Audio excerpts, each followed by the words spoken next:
What is up, everybody? Welcome to DFS by the Numbers. This is my betting breakdown video for UFC Baku. We have Khalil Rountree going against Jamal Hill, and yeah, we get an early start time, so I wanted to get this video out a little bit earlier there. Got all my action in for the card, and yeah, keeping it light-ish this week, keeping it short and sweet. There's a handful of fights that I will be kind of staying away from, but yeah, found some spots that I do like, and I can't wait to break it all down. Before we do, so if you guys could smash the like button, subscribe to the channel if you have not already, and leave me a comment. Let me know what you guys are liking for this week for UFC Baku. And yeah, looking forward to this card. I love the early start times, which means, you know, the fights, get to watch the fights in the afternoon, and then once the evening hits, you have time to go out there and do whatever you want. You could go out there and maybe hang with friends Saturday night. You can hang with some family. You can maybe spend some time with the wife, the significant other. You can maybe go to the casino, the strip club. I mean, it's endless opportunities with these early cards, and I'm really looking forward to it. So I say we get into it, guys. And we're going to start with the first fight of the card. It is Hamdi Abdulwahab going against Muhammad Usman. And as you can probably guess, I am not touching this fight with a 10-foot pole. What's going to happen here is it's going to be a very close fight. A very, very close fight, and I think it's going to decision, and I think it's going to go into the hands of the crooked, blind, corrupt judges, and they probably give it to Hamdi. I don't know what it is with Hamdi Abdulwahab, but they love this guy, undefeated, and he probably will be undefeated for a very long time, because even if he loses fights like he did in the Pokes fight, the judges are going to score for him. So, yes, all the value is on Usman. It's going to look like a very close fight, I got to imagine, but at the end of the day, who gets their hand raised? Probably Hamdi Abdulwahab. So I'm going to pass on this one, but I think Hamdi probably wins, and probably wins by decision. I think the overs are solid, but laying a lot of juice for heavyweight overs there. Next, we got my first bet of the card. It is Tagir Ulanbekov going against Azat Maksum, and I am on the Tagir Ulanbekov by submission. I have one unit on it at plus 310. Tagir is a minus 450 favorite, and yeah, I think the sub's super live here for Tagir. Tagir has those very long arms. He has the front chokes. If he can get to your back, he can sink in the rear naked choke, and Maksum is a guy that almost got submitted by Charles Johnson on a couple different occasions. There was an instance towards the end of the third round where Charles Johnson had him in a deep choke, and then there was another instance where Charles Johnson actually took down Azat Maksum and took his back. I could not believe what I was watching. And if Tagir gets to your back, I mean, the fight's probably over. And if Tagir gets to those same positions that Charles Johnson was able to get to, the fight is probably over. I watched the weigh-ins late last night, and the fighters that looked the worst on the scale was Tagir Ulanbekov, which is expected. I mean, this guy cuts way too much weight. But I thought the fighter that looked the worst on the scale out of everybody was Azat Maksum, which kind of surprised me on a card where we have Tagir Ulanbekov, Melissa Mullins, you know, fighters like that who typically do miss weight. Maksum is taking this fight on somewhat short notice as well, which is something to note. So, yeah, I don't trust the gas tank of Maksum. I think he does have some power on the feet, but I think these guys are going to grapple a little bit, and I could see Maksum shooting in for a takedown and getting his neck snatched up, or I could see Tagir getting a takedown, getting to the back, and finding a choke. So I think the submission prop is very live at plus 310, have a whole unit on it. Next, we got Irina Alexsava going against Claudia Sygula. And, yeah, it's one of those cards where, you know, I think Alexsava at minus 275, which is crazy, but at the same time, it's like, I think she should go out there and roll here. I do have some concerns, right? Like Alexsava, she's had a pretty big layoff. She's now 34 years old.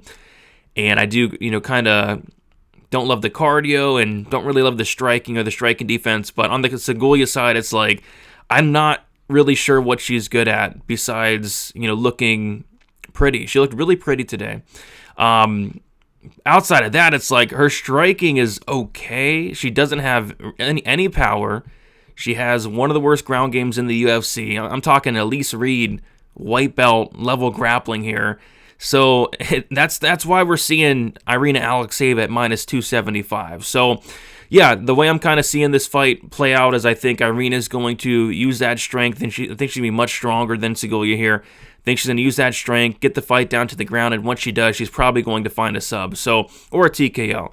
So I have 1.25 units on Irina Alexsava to win inside the distance at plus 170. It's disgusting to have any money on this fight. Probably one of the lowest level fights in UFC history. But man, I just think Sygulia's ground game is that bad. So give me Alexsava inside the distance, 1.25 units, plus 170. Up next, we got Melissa Mullins going against Daria Zheleznyakova. And yeah, I like Mullins here a decent amount, I'd say. I do have some worries. My worries would be she does get hit in the face quite a bit. But, you know, this is a striker versus grappler matchup to the highest degree. Daria is going to have advantage on the feet, and then Mullins is going to have an astronomical advantage on the mat. This is a rematch that took place a couple years ago, and we saw in the rematch that Daria was getting the better of the striking exchanges. But once Mullins got on top, the fight was over shortly after. Mullins' ground game is actually really good. I think she's either a brown belt in BJJ, maybe a black belt at this point. But yeah, really good grappler, Mullins. But it's that ground and pound. She's a black belt in ground and pound because her ground and pound is vicious. They call her No Mess Mullins, but she leaves a mess every time she steps in the cage. Just a bloody mess in there, and it was a bloody mess in the Daria fight, the first one. So yeah, I got to go Mullins here because I think, you know, one takedown could be the fight, and I got a feeling that Mullins is probably not going to mess around on the feet that much in this fight. I mean, there's no reason to. There's no reason for Mullins to go out there and mess around the feet. Simply take down Daria, and once you take down Daria, it's probably a wrap. So I like Mullins here, and yeah, kind of expected the money line to be a little bit wider than minus 235, just with how much of an advantage she does have if the fight does hit the ground, and I think the fight is likely to hit the ground. But I took Melissa Mullins to win inside the distance, and I have 1.6 units on it at plus 125. So yeah, taking Mullins inside the distance, 1.6 units, plus 125. Also don't hate like the under 2.5. But I'm not even sure like if Daria is able to finish Mullins. I mean, maybe, but Mullins is like tough. So yeah, I'm gonna go with the Mullins inside the distance there. All right, moving on to the next fight, we have Jung Young Park going against Ismail Naurdiev. I'm going to take Park here. I think the line is probably about right. I favor Park just due to the fact that he's going to have the better cardio, the more durable fighter, and I also think that Park can mix in the wrestling, the grappling as well. But yeah, I actually think Naurdiev's not that bad. I don't know why people are crapping on this guy so much this week. I think Naurdiev's actually decent. But yeah, the durability does concern me a little bit. The ground game concerns me a little bit. And I think Park just has more ways to win. But yeah, minus 185, the line seems about right. If a little bit too high. I could see this fight playing out competitively. So yeah, Park's the pick, but no bet for me. Elliott minus 455, Co plus 355. Elliott's the pick, but no bet for me. Kind of was thinking maybe like fight ends by knockout. It's plus 190, just due to the fact that both guys have only lost by knockout. But I think Elliott has, shored up that chin a little bit. Co, same thing with him. Co's knockout losses come a while back as well. So, yeah, I'm kind of leaning Elliott by decision, actually. But, yeah, not touching this one. The Elliott's the pick, though. Don't really love the line. Next, we got Muhammad Naimov going against Bogdan Grad. I actually think this is going to be one of the more fun fights of the card because it's a Bogdan Grad fight, which means he's going to bring a fight. He's going to come forward. He's going to bring a war. But I think that might lead to his downfall here in this one. I'm seeing this fight playing out one of two ways.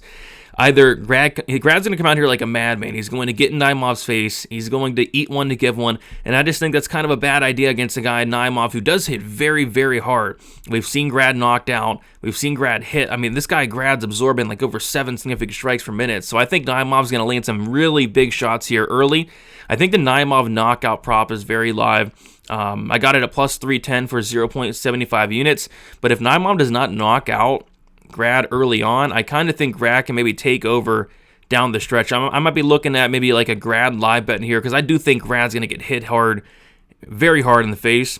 But if he's able to take those shots and extend this fight, we have seen Naimov slow down. We have seen him quit before in fights. So maybe like a Grad live bet could be an interesting way to play it as well. But yeah, I'm on a Naimov KO. I think Naimov is going to hit Grad extremely hard and potentially get him out of there. And yeah, plus 310, I don't mind it. 0.75 units there. Next, we got Nazim Sadykhov going against Nicholas Motta. Yeah, I like Sadykhov here. He's the second biggest favorite on the card, and he was the first biggest. So money has came in on Motta.